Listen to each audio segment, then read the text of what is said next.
గంగమ్మ కృష్ణమ్మకు చెప్పమ్మ కష్టం కలిగించొద్దని,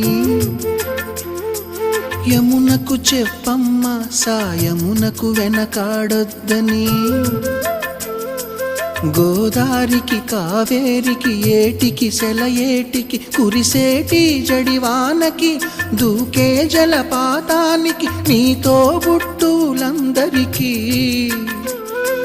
చెప్పమ్మా మా గంగమ్మ. జీవనదివిగా ఒక మోక్షనిధివిగా పండ్లు పూలు పసుపుల పారాళి రాణిగా